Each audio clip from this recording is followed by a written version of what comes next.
घर छोड़ करके सब निकल गए। कहा क्यों? कहा बीबीसी लंदन ने कहा है जलजला आने वाला है, बीबी भारती ने कहा है जलजला आने वाला है, टाइम्स ऑफ इंडिया ने कहा है जलजला आने वाला है, फला मुफक्किर ने और फला साइंटिस्ट ने कहा है जलजला आने वाला है, मौसम विभाग की खबर है, पुलिस वाले अलर्ट पर हैं, इलाका खाली करा रहे हैं, जलजला आने वाला है। मगर बीबीसी लंदन सुनने वालों, टाइम्स ऑफ इंडिया पढ़ने वालों, दैनिक भास्कर और दैनिक जागरण पढ़ने वालों, क्या तुमने कुरान का मुताला नहीं किया? वो कुरान जो आज से 1450 बरस पहले मुस्तफा जाने रहमत पे नाजिल हुआ, और अल्लाह ने 1450 बरस पहले कुरान में सूरह जिलजाल नाजिल फरमाया, और रब्बे कदीर इरशाद फरमाता है, महबूब कह दीजिए, इज़ा ज़ुलज़िलतिल अर्दु ज़िलज़ालहा व अखरजतिल अर्दु अस्क़ालहा व क़ालल इंसानु मा लहा। एक वक्त आएगा ये जमीन हिला दी जाएगी। कभी क्या तुम आज भी नहीं सुनते हो? याद रखना, जमीन अपने खजाने को उगल देगी। कालल इंसानो मालहा, जब जमीन हिलेगी, जब बिल्डिंगें गिरेंगी, लोग एक दूसरे पे गिर पड़ेंगे, जब जमीन फट जाएगी, जब इंसान इस हादसे को देखेगा तो कहेगा कालल इंसानो मालहा, अरे लोगों ये क्या हो गया है, अरे लोगों ये क्या हो रहा है। सुल्तान रजा कहना चाहेगा, अरे दुनिया वालों, टाइम्स ऑफ इंडिया पे तुझे भरोसा है, दैनिक जागरण और दैनिक भास्कर की खबरों पे तुझे भरोसा है।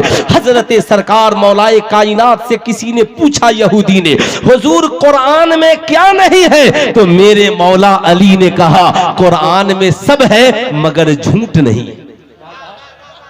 कुरान में सब है मगर झूठ। जरा हाथ उठाकर बोल दे, कुरान में सब है मगर झूठ। जरा प्यार से बोल दे, कुरान में सब है मगर झूठ। अब कल से अगर कोई पूछे कुरान में क्या नहीं है, तो क्या बोलेंगे? कुरान में। जरा जोर से बोल दे, ऊंची आवाज बोल दे, कुरान में। अच्छा, जो खड़े हैं आप बताएं, कुरान में। माशाअल्लाह माशाअल्लाह, जरूर जो खड़े हैं साहबों, मुझे कोई टेंशन नहीं है, बस आप इत्मीनान से सुने। बात अच्छी लग रही है, बात समझ में आ रही है तो मुस्कुराकर दोनों हाथों को उठाकर बोल दें या रसूल अल्लाह, और जरा प्यार से बोल दें या हबीब अल्लाह। गौर से सुनिएगा।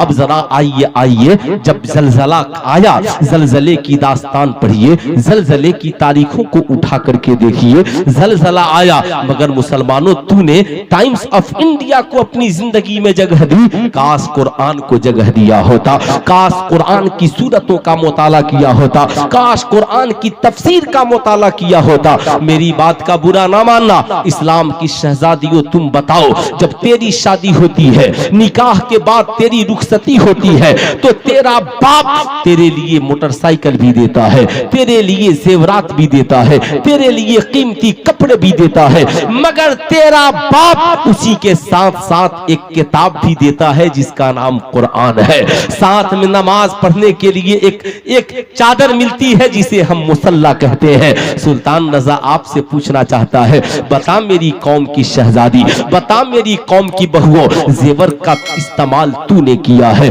बता ईमानदारी से, बाप के दिए हुए पलंग का इस्तेमाल तूने किया है, बाप के दिए हुए कपड़ों का इस्तेमाल तूने किया है, लेकिन तेरे बाप ने साथ में कुरान भी दिया था, ताकि मेरी बेटी सुबह को उठेगी तो कुरान की तिलावत करेगी, मेरी बेटी जब नमाज का वक्त होगा तो मुसल्ला बिछाकर नमाज पढ़ेगी।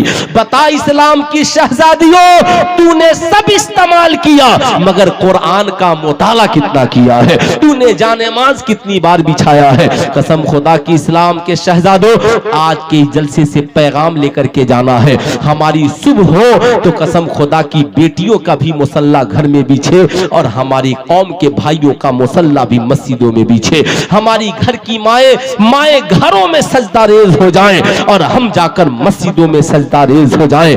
कहां जाओगे पनाह मांगने वालों? बताओ कहां भाग करके जाओगे? क्या तुझे नेपाल याद नहीं है? नेपाल में जब जलजला आया तो साहब लोग घर छोड़कर भाग गए, सारी दुनिया में न जाने कहां कहां गए, लेकिन क्या तुम भूल गए?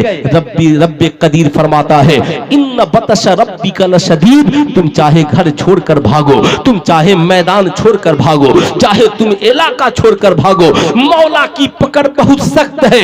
लोग अगर बचे थे नेपाल में तो वो मस्जिदें थी जहां पे लोग महफूज थे। इसलिए सुल्तान रजा कहना चाहेगा, जलजला से बचने के लिए घर छोड़ने की जरूरत नहीं, मुसल्ला बिछाकर खुदा की बारगाह में तौबा करने की जरूरत है। ईमानदारी से बताओ, मेरी बात का बुरा न मानना। आज लोग आते हैं, जरा उस बच्चे को जगाइए तो, जरा आपके पीछे, हाँ माशाअल्लाह, अल्लाह अल्लाह, सो गया है, एक चादर चढ़ा दीजिए, माशाअल्लाह, है ना, चादर चढ़ा दीजिए। बच्चा है, नींद आ ही जाती है, और जिसे कहीं नींद नहीं आती हो ना, उसे इंशाअल्लाह मस्जिद में नींद आ जाएगी, है ना, जो बिल्कुल मस्जिद में नींद आ ही जाएगी। इसलिए जरा बेदार होइए, दोनों हाथों को उठाकर प्यार से बोलिए या रसूल अल्लाह, और जरा मोहब्बत से बोलिए या हबीब अल्लाह। अब गौर से सुनिएगा साहिबों, यहूदियों ने क्या किया? कहा इस्लाम रोकने के लिए चले हैं, करना क्या होगा? कहा रेडियो बनाओ और मुसलमानों से ही नहीं, पूरी दुनिया के लोगों से कहो, वो कुरान पढ़ने वालों, वो हदीसें पढ़ने वालों, वो इस्लामी तारीख का मुताला करने वालों, जरा मेरे पास आओ, लंदन की बातें सुनाएंगे, अमेरिका की बातें सुनाएंगे, चाइना की बातें सुनाएंगे, रशिया की बातें सुनाएंगे। नतीजा क्या निकला? लोग उलमा की बातों को सुनना बंद कर दिए, लोगों ने आलिमों की बातों को सुनना बंद कर दिया। आज का मुसलमान कहता है, मौलाना साहब जुमा में बड़ी लंबी तकरीर करते हैं, आपके इस तकरीर से कौम को कितना फायदा होता है? याद रखो मेरी कौम के नौजवानों, तुम हफ्ते में एक दिन जुमा में जाते हो, 12:30 बजे आजान होती है, तुम 1 बजने में 5 मिनट बाकी हो तो मस्जिद में जाते हो, 5 से 10 मिनट तुम तकरीर सुनते हो, उसके बाद कहते हो मौलाना जुबैर हनफी साहब बताइए कौम को क्या मिला? मैं पूछना चाहता हूँ, हफ्ते में 1 दिन की तकरीर से सोचते हो तेरा माशरा बदल जाए, सोचते हो तेरे बच्चों की जिंदगी बदल जाए? तेरे बच्चे हफ्ते में 1 दिन 15 मिनट अपने मस्जिद के आलिम और इमाम की तकरीर सुनते हैं, बाकी दिन में बताओ 7 दिनों में वो 70 घंटे 80 घंटे बैठकर कभी टीवी चैनल देखते हैं, कभी यूट्यूब पे बैठकर मूवीज और फिल्में देखते हैं, कभी बैठकर के गाना सुनते हैं। ईमानदारी से बताओ 70 घंटे या 80 घंटे जहां पे सुनते हैं, असर उसका ज्यादा होगा या हफ्ते में 15 मिनट की जो इमाम साहब तकरीर करेंगे असर उसका ज्यादा होगा? तुम कहते हो उलमा खिदमत नहीं करते, तुमने अपने घर में क्या नहीं रखा है? इसलिए गौर से मेरी बात सुनना, एक जमाना आया जब रेडियो का वजूद हुआ तो लोग कुरान के बजाय रेडियो को गले में लटकाकर घूमने लगे। मोहल्ले में एक रेडियो को सुनने के लिए 50 लोग बैठते और कहते बीबीसी का न्यूज कब चलेगा, बीबीसी लंदन का न्यूज कब चलेगा?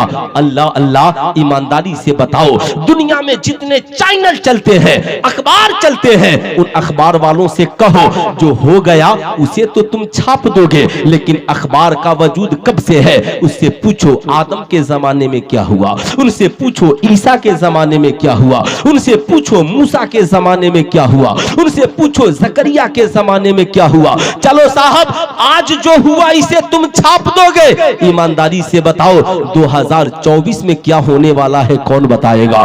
2025 में क्या होने वाला है कौन बताएगा? 2030 में क्या होने वाला है कौन बताएगा? मीडिया वाले कहेंगे मौलाना जो हो चुका हम उसे बताते हैं, जो हो रहा है हम उसे बताते हैं, लेकिन जो होने वाला है इसे हम नहीं बता सकते। मगर जहां इन्होंने कहा वहीं पर मुस्तफा जाने रहमत खड़े हुए और कहा ए लोगों, आदम से लेकर अब तक जो हुआ ये भी तेरा पैगंबर बताएगा, और जो हो रहा है इसे भी तेरा पैगंबर बताएगा, और मैदाने महशर तक जो जो होने वाला है इसे भी तेरा पैगंबर बताएगा। तभी तो अल्लाह ने कुरान में फरमाया तिबियानन लिकुल्लि शैइन, जो हो चुका इसका भी बयान कुरान में है, जो हो रहा है इसका भी जिक्र कुरान में है, और मैदाने महशर तक जो होने वाला है इसका भी जिक्र कुरान में।